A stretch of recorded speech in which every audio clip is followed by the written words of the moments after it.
Has somebody told you to reduce your stress? I mean, it sounds like good advice, but when we look at it, it really isn't very good advice.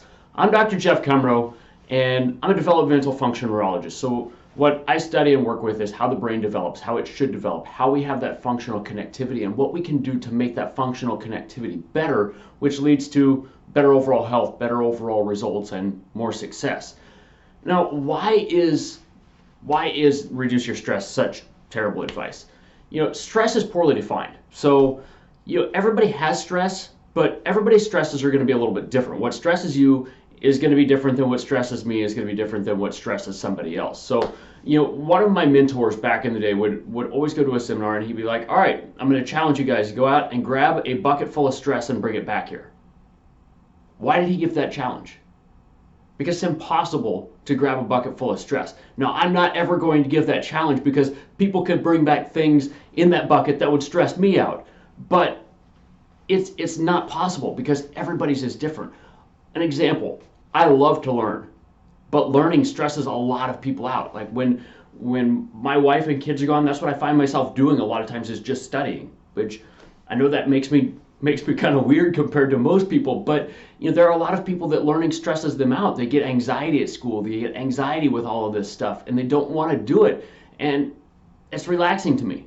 So my stress is different than your stress is different than my stress.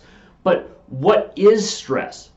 While it's an imagined thing for each of us, it has a real effect on our body, right? So, in the short term, we're supposed to be, when we look at evolution, when we were in the savannah or wherever humanity really started out, we were supposed to be under a short-term stress. That stress would go away and then we could relax. Today's society, we don't have that. Now we have different areas where we can do that, but for the most part, the things that stress us out tend to be traffic and financial issues and work and family, and those things don't go away. They're chronic stressors. And those chronic stressors are so much worse than any other type of stressors. So, really, Hans Selye was one of the biggest stress researchers back in the day. And he labeled this as eustress and distress.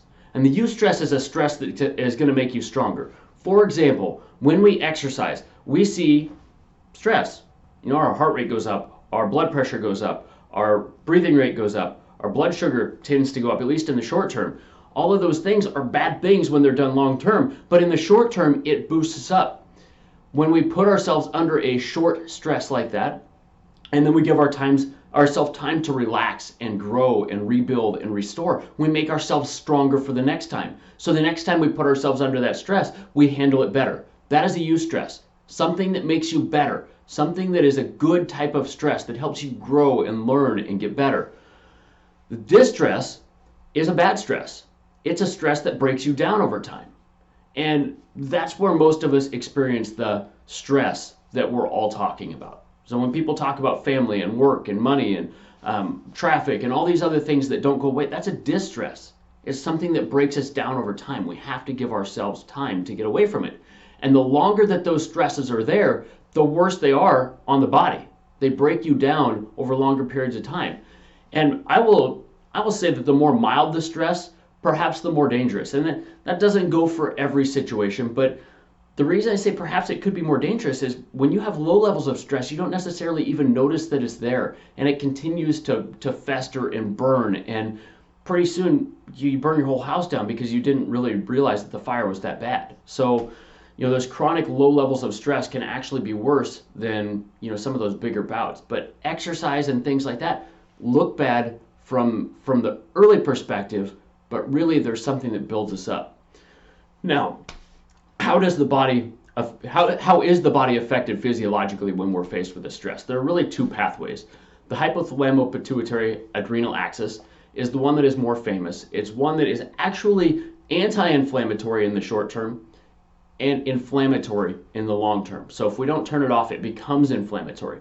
This is what dumps cortisol into your system. And cortisol is a buzzword. There are so many people that, just decrease your cortisol. Great advice if it's chronic stress, but cortisol can be a very, very good thing. It helps us with a lot of things in that short-term stress. Like I said, when we're faced with a short-term stress, we increase our pain tolerance and we decrease our inflammation, and we turn off our gut and our sexuality and different things like that that helps us get through that stress. The things that we don't need get turned off so we can use the resources to either fight or flee. But the longer term you have that turned on, you have other things. So if you increase your blood pressure long term, you end up with high blood pressure. If you increase your blood sugar long term, you end up with diabetes. So the longer that those are turned on, that's where cortisol becomes a bad thing. But cortisol in the short term is actually a very good thing. The other less famous pathway is the sympathoadrenal medullary pathway. And this one it's inflammatory no matter what. So in the short term and in the long run, it is inflammatory on your system. It has a lot of implications for your immune function. So, no matter what, if you turn that one on, that's where you really, really drive that stress system. That's where you really drive that chronic slow burn that can burn your house down. Now, why does all of this matter? When people tell you to reduce your stress, great advice. How do I do that? Most people aren't going to be able to give you an answer, right? You ask them, well, maybe take some time off of work, or maybe do this, but work is still going to be there. Financial issues are still going to be there. Family, still going to be there. All of those things are still going to be there. I think Jim Rohn summed this up the best, and I'm gonna read this quote to you. He said, "Don't wish that life were easier. Wish that you were better. Don't wish for problems, or don't wish for less problems. Wish for more skills. Don't wish for less challenges. Wish for more wisdom." That's a genius quote.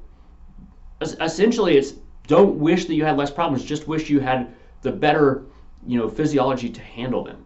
And that's really what we need to build. How do we do that? Exercise can be a great example of that.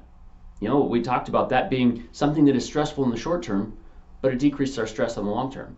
Sleep, dietary changes, decreasing your sugar, for example.